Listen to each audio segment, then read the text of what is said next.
Então, agora eu vou falar um pouquinho sobre a abordagem da doença falciforme no departamento de emergência. A síndrome torácica aguda é a segunda complicação principal que nós vemos nos pacientes falciformes no departamento de emergência. Ela, por definição, corresponde ao aparecimento de um novo infiltrado, radiografia de tórax, acompanhado por febre e sintomas ou sinais respiratórios, sendo os mais importantes tosse, taquipneia e dor torácica. Então, aqui apresento um caso nosso de um paciente com doença falciforme que veio com um quadro de tosse e febre e que apresentou em 8 horas de admissão no pronto-socorro o aparecimento de um infiltrado pulmonar. Então, esse paciente, ele confirma o diagnóstico de síndrome torácica aguda. Guardem isso com vocês. Síndrome torácica aguda tem que ter alteração ao raio-x. E os principais sintomas, como eu disse, que acompanham essa alteração são febre, tosse, dor torácica e taquipneia. E no exame físico, o achado principal é estertoração à ausculta. Você vê aqui, ele foi associado em 48% dos casos. E qual é a fisiopatogenia dessa complicação?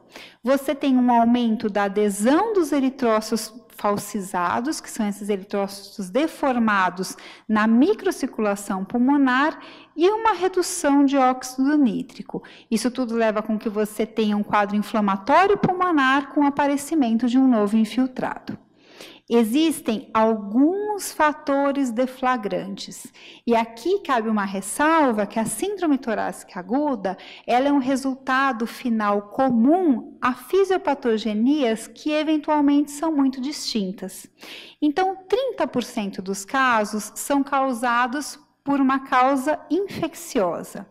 9% embolia gordurosa. Lembrando que se você tem infarto ósseo, você pode ter embolia gordurosa, então isso não é incomum.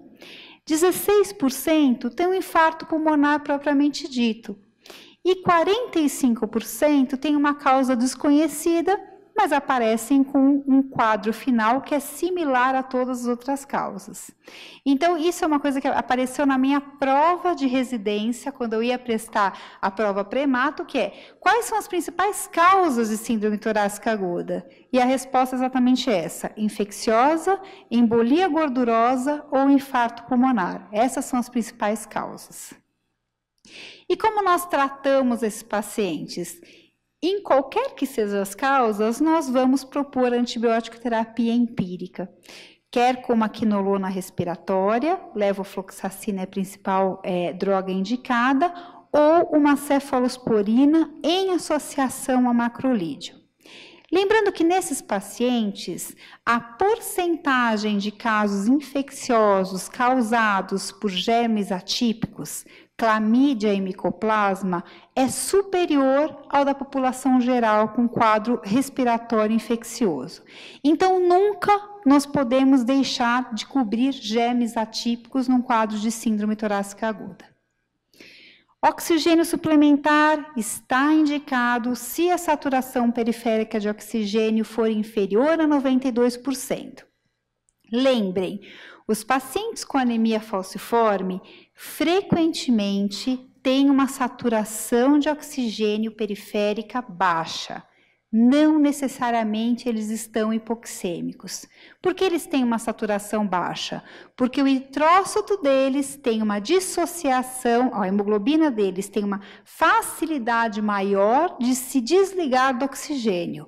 Quando nós medimos o aparelho, a gente tem uma porcentagem menor de hemoglobina com oxigênio, você tem uma saturação baixa. Mas se você mede na gasometria a PO2 eventualmente é normal. Então, é por isso que nós só indicamos o O2 suplementar quando a oximetria estiver abaixo de 92%, porque até então a gente sabe que entre 92 e 98 a gente tem uma falsa hipoxemia por parte desses pacientes e a hiperóxia pode piorar o quadro clínico deles. Espirometria de incentivo, que é você ficar soprando na fisioterapia e aquelas bolinhas levantando, está indicada para se evitar a telectasia. e profilaxia de tromboembolismo venoso. Vocês lembram que o paciente falciforme, ele é absolutamente propenso a formar obstruções vasculares, inclusive venosas. Então, paciente com síndrome torácica aguda é igual a profilaxia de tromboembolismo venoso com enoxaparina. E a transfusão? Durante muito tempo a gente falou que a transfusão ela era obrigatória na síndrome torácica aguda. Hoje se sabe que a transfusão de sangue ela tem um impacto questionável na mortalidade da síndrome torácica aguda. A gente indica em casos moderados ou em casos leves, se há queda em relação à hemoglobina basal do paciente e se o paciente tem uma hemoglobina basal alta ou um quadro clínico muito grave, nós consideramos a transfusão de troca. O que é a transfusão de troca? A transfusão de troca é uma modalidade de transfusão em que eu indico a infusão de um concentrado de hemácia de doador e, no mesmo momento, eu indico a sangria de uma bolsa de sangue do paciente. E por que eu faço isso? Que parece uma coisa muito doida. Você faz isso para diminuir a quantidade de hemoglobina S que tem no sangue desse paciente, diminuir a quantidade de eritrócitos deformáveis que você tem, sem aumentar muito a hemoglobina e propiciar esse paciente a eventos tromboembólicos. Então, se o paciente tem uma hemoglobina alta e eu infundo uma bolsa nele, para ele ficar com a hemoglobina mais alta ainda, eu tenho o risco de deflagrar mais oclusão em microcirculação. Se eu indico a retirada, a sangria de uma bolsa e a infusão de eritrócitos novos, eu consigo diminuir a quantidade de eritrócitos que são deformáveis, que são os eritrócitos falcêmicos, e deixar com que os eritrócitos novos façam a perfusão tecidual. Então, em casos muito graves de síndrome torácica aguda, eu indico isso, que é a transfusão de troca. E se o paciente tiver um quadro de dor em associação à síndrome torácica, a analgesia vai ser indicada, só que aqui deve-se ter um cuidado muito grande com o excesso de narcótico, porque está associado, primeiro, à hipoventilação, que pode levar à atelectasia e à piora do quadro do paciente, ou até mesmo rebaixamento de nível de consciência e aspiração. Então, eu falei para pesar a mão muito fortemente na crise vasoclusiva em termos de analgesia, e aqui eu peço para vocês puxarem um pouquinho o freio de mão nos narcóticos, porque senão a gente pode piorar o quadro pulmonar. O prognóstico é relativamente bom, você tem uma mortalidade somente de 3% associada a essa complicação, só que se sabe que são fatores de pior prognóstico, o envolvimento extenso, a radiografia de tórax, contagem plaquetária inferior a 199 mil plaquetas ou um quadro de cardiopatia de base. Lembrando que os pacientes não infrequentemente têm casos de cardiopatia, porque eles têm a microoclusão difusa e eles acabam tendo, quer pela própria doença ou quer por uma sobrecarga de ferro, o quadro de cardiopatia. Agora eu vou falar um pouquinho sobre a terceira principal complicação aguda da doença falciforme, que é o acidente vascular cerebral. O acidente vascular cerebral, diferentemente do que acontece na população geral, na população falciforme, ela é uma doença muito vista em pacientes pediátricos. Então, 11% dos pacientes com anemia falciforme, eles têm AVC até os 20 anos de idade. E o infarto, ele é uma complicação, o AVC propriamente dito, ele é uma complicação relativamente frequente no falciforme, mas nós temos uma frequência muito maior de infartos silenciosos, que são associados à oclusão de pequenos vasos, e aí a frequência chega a ser de 34% dos pacientes até os 14 anos de idade. E qual que é a fisiopatogenia do AVC? São todos os pacientes falciformes que têm acidente vascular cerebral? Não. Como eu mostrei para vocês, menos de 1/3 dos pacientes vai ter AVC. É diferente, por exemplo, de síndrome torácica aguda, que eu posso falar tranquilamente que mais de 80% dos pacientes vão ter pelo menos um episódio de crise vaso-oclusiva na vida.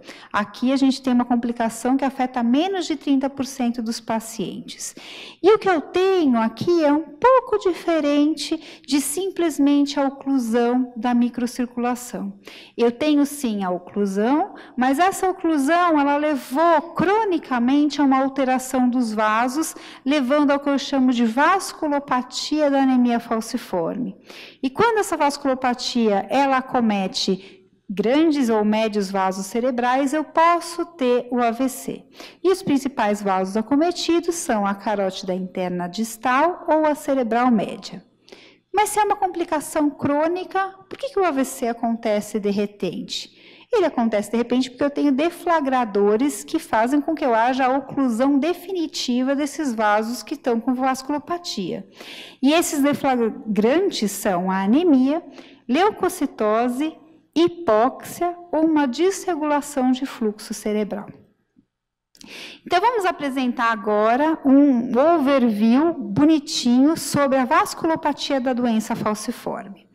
Eu tenho aqui um eritrócito falciforme que tem uma adesão anormal ao endotélio. Esse eritrócito, como eu falei para vocês, ele é predisposto à hemólise e ele libera uma série de substâncias, como, por exemplo, o M, que diminuem o óxido nítrico, que liberam outras substâncias que tornam esse endotélio muito grudento para outras células, como, por exemplo, os leucócitos e as plaquetas. Eu formo aglomerados heterocelulares, eu tenho proliferação da musculatura lisa dos vasos, até que eu tenho um vaso completamente alterado cronicamente. Então, você vê que eu passo aqui de um lúmen normal para um lúmen praticamente ocluído, em que eu tenho eritrócitos, leucócitos e plaquetas aderidas, eu tenho uma proliferação de musculatura lisa, então qualquer evento, por mais que seja mínimo, pode levar à oclusão completa desse vaso, levando ao acidente vascular cerebral.